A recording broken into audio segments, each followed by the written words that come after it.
కొన్ని వర్గాల మధ్య అన్నదమ్ముల్లాగా కలిసి ఉండే వర్గాల మధ్య అనుకోండి, అలాగే ఇక్కడ లోకల్గా అందరూ కలిసిమెలిసి ఉండే వాళ్ళ మధ్య కొన్ని అపోహలు సృష్టించడం వల్ల కొందరి వల్ల అయింది. కాబట్టి దాన్ని పోలీసులు అయితేనేం ప్రభుత్వం అయితేనేం చిత్తశుద్ధితో ఈ వారం రోజులు పనిచేసింది. కాబట్టి ఈరోజు రాయచోట్లో శాంతి భద్రతలు అదుపులో ఉన్నాయి.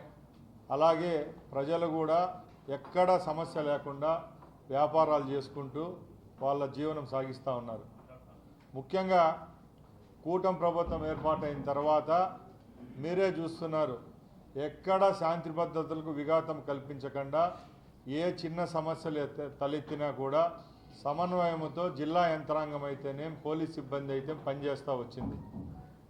మొన్న జరిగిన ఇన్సిడెంట్లో ఏ వర్గాలో ఏ కులాలకో సంబంధించిన పాత్ర అంటే నేను చెప్పేది ఏంటంటే ముఖ్యంగా ఎవరో ఇది చేయాలని చేసింది కాదు. దీంట్లో కొందరు అల్లరి మూకల వల్ల ఆ రోజు జరిగిన సంఘటన అయితే బాధాకరం. దాన్ని ఇక్కడున్న పోలీస్ యంత్రాంగం ఎస్పీ గారి నేతృత్వంలో ఎదుర్కోవడం జరిగింది.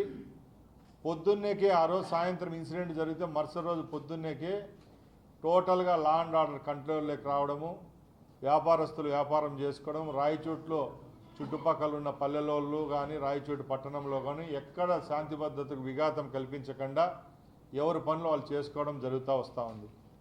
ముఖ్యంగా మన నియోజకవర్గ ప్రజలకు రాయచోటు పట్టణంలో నివసించే హిందూ ముస్లిం సోదరులను నేను చేతులు జోడించి ఒకటే అడుగుతున్నా. గత 40 సంవత్సరాల నుంచి రాయచోటి పట్టణము ఎదిగే కొద్దీ ఇక్కడ శాంతి భద్రతలు కానీ ఇంకో విషయంలో కానీ ఎప్పుడు నేనైతేనే మా కుటుంబ సభ్యులైతేనే ఎప్పుడు ఆలోచి పడలేదు. ఎప్పుడు రాయచోట్లో ఉండే ప్రాంత ప్రజల కోసం పనిచేసినాం. ఈరోజు నేను శాసనసభ్యునిగా మంత్రిగా ఉన్నప్పుడు కూడా నిన్న జరిగిన సంఘటనలో నేను ఎస్పీ గారితోనైతేనే కలెక్టర్ గారితోనైతేనే రాష్ట్రంలో ఉన్న పోలీస్ అధికారులతో అలాగే సీఎంఓతో మాట్లాడడం జరుగుతూనే వచ్చింది.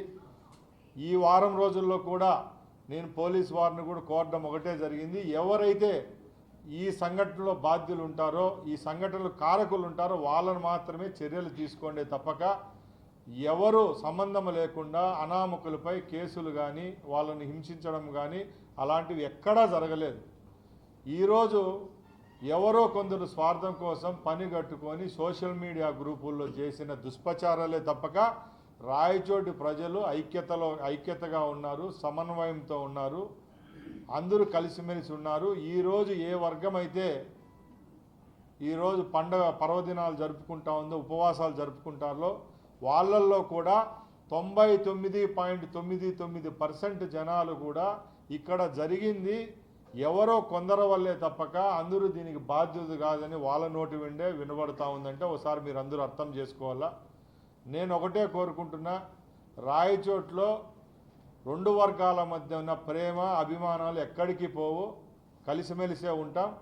దీనికి ఇక్కడ లోకల్ శాసనసభ్యునిగా మంత్రిగా అలాగే కూటమి ప్రభుత్వం నుంచి ఇక్కడి నుంచి నేను మంత్రిగా ఉన్నాను కాబట్టి మా పార్టీ తరపున అనుకోండి అలాగే కూటమిలో ఉన్న మిగతా 2 పార్టీల తరపున ఒకటే భరోసా ఇస్తున్నాం. ఎక్కడ ఏ విధమైన సమస్య లేకుండా రాయచోటిని ముందుకు తీసుకొని పోయేదానికి నా వంతు కృషి చేస్తాను. తప్పకుండా ఎవరైతే దీనికి బాధ్యులని తెలుస్తుందో వాళ్ళను చట్టపరంగానే పోలీస్ వాళ్ళని అప్పీల్ చేస్తున్నాను. వాళ్ళను మాత్రమే శిక్షించవలసిందిగా వాళ్ళ మాత్రమే కేసులు పెట్టవలసిందిగా కోరుకుంటున్నా.